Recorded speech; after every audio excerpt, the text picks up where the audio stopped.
Okay, hello, entomology class. Here I'm going to record, this is for Module 3, Lesson 7.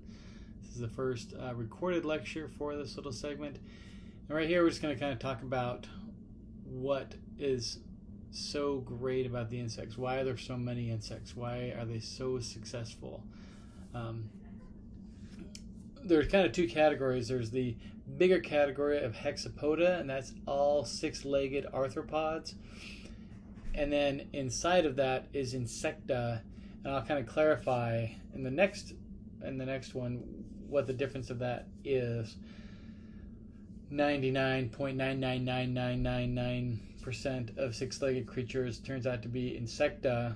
I'm not sure why they decided, we need this hexapoda. The hexapoda are the non-insect hexapods. So all insects are hexapods, but only a few hexapods are not insects. But like I said, I'll cover that later. But that's why I have class hexapoda, really insecta, the evolution of the insects. One thing I've always liked to do on this slide is ask which of these are the insects. You can just pause and say and try and identify which are actually insects. Here they are. So there's a nice chafer beetle, a halictid bee, a true bug, very cool, a rhinoceros beetle, Hercules beetle, and then that's actually a wasp in there that's being eaten by a black widow. All these other things are not actually insects. They're arachnids. There's some centipedes, millipedes, things like that, crustacean in there. You should have a decent idea at this point in time what those are. But yeah, that's what we've got going on there. So here's just a series of awesome images that I'd like to cover. Just the diversity of insect life is so incredibly cool. There's just an unreal amount of amazing diversity going on here, from the Strepsiptera on that black and white one, cicadas, the honeybee, some fulgorid bugs, and a shield bug at the top right. Here are a bunch of others. Another right in the bottom middle. Another fulgorid bug, some moths across the top, another rhino beetle. It's really, really cool, and a fly in the bottom right.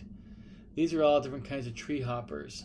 At some point we'll probably talk in more depth about the tree hoppers. Tree hoppers are super, super cool critters that have just amazing evolution that has taken place on their pronotum.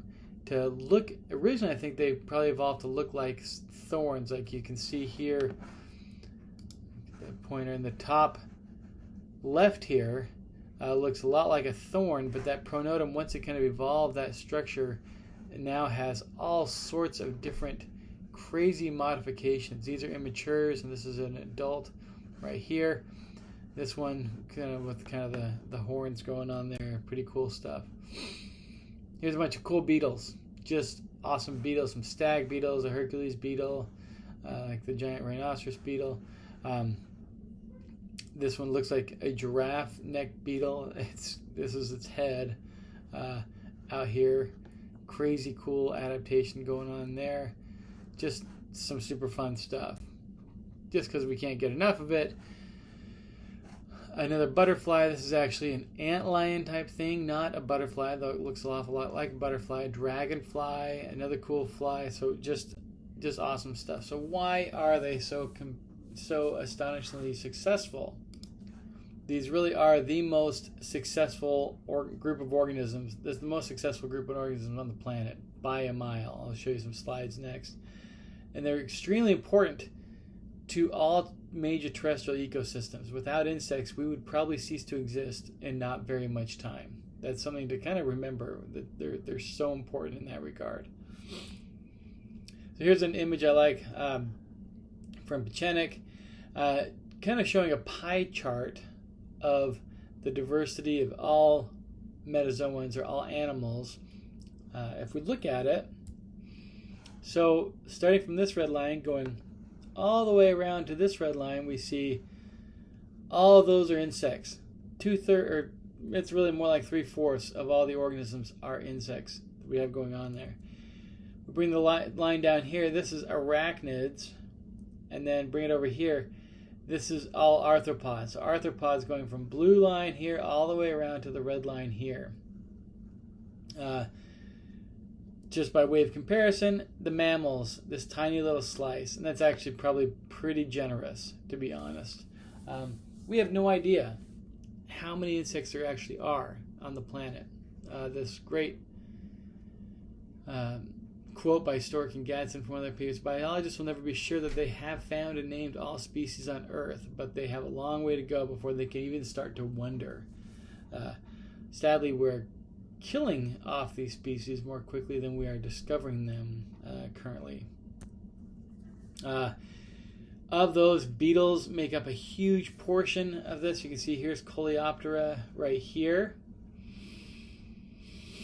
So there's a huge amount of the insects that are coleopterans. Lepidoptera, Diptera, and Hymenoptera. These are the big four, and we'll talk about that when we go through the different groups of insects. Some pretty cool stuff. This is a snout beetle. Snout beetles are by far the most numerous of all the beetles. There's a lot of snout beetles. As an undergrad, I actually had a job counting insects in a huge insect collection, and my claim to fame is that over months I counted over 100,000 snout beetles alone. There was a biologist that worked in that museum that was a snout beetle enthusiast, you might say.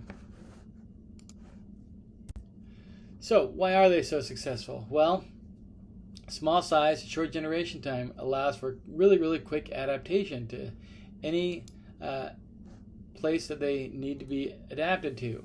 Right? Short generation allows these fruit flies to adapt to many ecosystem changes through rapid evolution. That is incredibly helpful. Ecosystems are changing constantly, and insects can adapt to that. The specific hosts allow variation between individuals, which leads to new species. So here you can see a rainforest. In the rainforest, there are hundreds of different kinds of trees, a lot different than even our forest is very, very diverse for North America. Here in Pennsylvania, you go out west, you'll get forests with like 2 or 3, maybe 4 or 5 different major kinds of trees. But the rainforest is not like that at all. Hundreds of kinds of trees and other plants and everything else. And so these insects adapt to those plants very successfully. And as you have more types of plants, you have more types of insects. It's pretty cool. They inhabit micro ecosystems. So they don't need a lot of space, right? They need just a very little amount of space to do that. Here is a really cool giraffe. I was lucky enough to go to Africa a few months ago. We saw lots of giraffes. It was really, really neat. But a full-grown giraffe can weigh 3,000 pounds and stand 16 feet tall. One ecosystem can't support a lot of giraffes because they need to eat so much food all the time. However, if you look at the insects here, you can have insects that are living in the branches, inside the wood, on the leaves, on the giraffe itself, on the shrubs, under the ground, and everywhere else. Here's a dung beetle. It's going to eat the giraffe's poop. Grasshoppers are going to be hanging out in the grass. Flathead bugs hanging out on the bark, probably tapping in there, getting some good plant juices out of there. Of course, caterpillars, bees, flies, ticks. Well, ticks aren't insects, but fleas are going to be hanging out on that, on those giraffes. Parasitoid wasps and other wasps that are going to actually attack the other insects is going to be there. It's really cool. Another major advantage is that insects developed flight.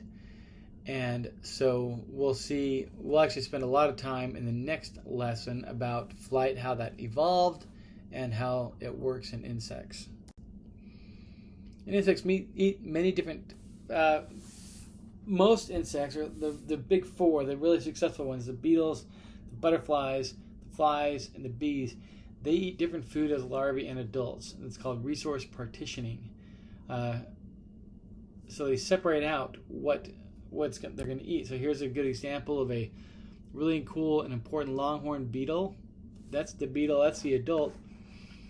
The larvae is going to actually live in trees and under bark, and is going to be chewing through the cellulose and the inside of a tree. They actually cause a lot of damage. These things do.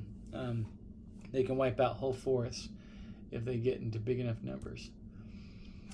So the classics, POTA, we've already kind of talked about this, but just as a reminder, just to remember, you have the exoskeleton with jointed appendages as a key character, and that's what we see in the arthropods. 2 pairs of flying wings and 3 pairs of legs, right? That's unique to the insects. 3 body segments, the head, thorax, abdomen, which is also very unique to insects. Head is basically the sensory reception, food intake. Thorax is all about movement. The wings, the legs are all there. A lot of the muscles there. I do a lot of molecular work. I do DNA extractions. We always take muscle from the thorax. That's the best place. And the abdomen is all about reproduction, digestion, excretion. Kind of the major organs are hanging out in the abdomen. And insects have been around for a very, very long time. Here's the first insects we see popping up probably around 400 million years ago. That's a long time. We're talking jawed fishes, pre-dinosaurs, really, really old. And they've just been super successful ever since, and that's why we have so many of them. Just kind of a little breakdown of how we think they evolved, and we're not going to get too deep into the woods here, but it appears as though insects actually evolved from a segmented arthropod of some kind, like a centipede might be. As it turns out, we now know the crustaceans, which we talked about before, the crabs and lobsters and things, those are the closest relative to the insects. So they did the same thing. But some critter, precursor to all these things, had a bunch of segments with a leg on every segment. And then over time, those segments kind of condensed down, and the first 4 segments became the head of the insect. And actually the mouth parts that we see now, the mandibles and the labrums and things, the things that are on their mouth parts, those actually evolved from legs. And then they eventually lost legs from their abdomen. But there's really cool research that's been done out there where they switch a couple genes, a couple important Hox genes, and they can turn those on and actually grow legs out every segment of the abdomen because there's still the inner workings there. It just was lost.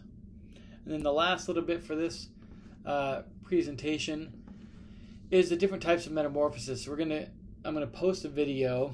Actually, I guess I have one more slide to show the breakdown. I'm going to post a video of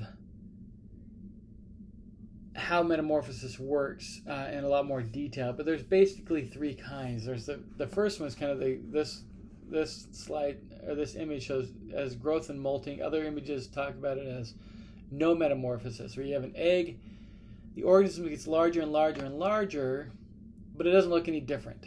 And then the adult is sexually mature, but there's no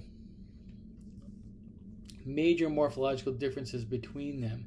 Incomplete metamorphosis, you have an egg, you have a bunch of nymphs that are getting bigger and bigger and don't really look that much different. Then you have an adult with wings that is sexually mature, and so there's a major difference there with incomplete metamorphosis. And then complete metamorphosis is like we saw with that beetle a moment ago, with the larvae that's a worm. They have an egg, and then they have a larva that grows that looks nothing like the insect. Then they have a pupa, which is a dormant stage where it's actually growing, but it's not eating or anything. It's not moving at all. And then that hatches out as an adult with wings and everything. That's complete metamorphosis. And a lot of how we classify insects depends on their metamorphosis. So Archaeognatha and Zygentoma down here are insects from this great image from Ishiwata 2011. And then incomplete metamorphosis happens in all of these groups. This blue bar kind of shows. So it evolved right in here somewhere, and then Odonata, Ephemeroptera, all the way up through the Theraptera really has some kind of incomplete metamorphosis. And then here on this branch, we have evolution of complete metamorphosis. Some of the really big orders are hanging out there. All right, that's it for this one. I hope you got some good notes, and we'll have another one soon.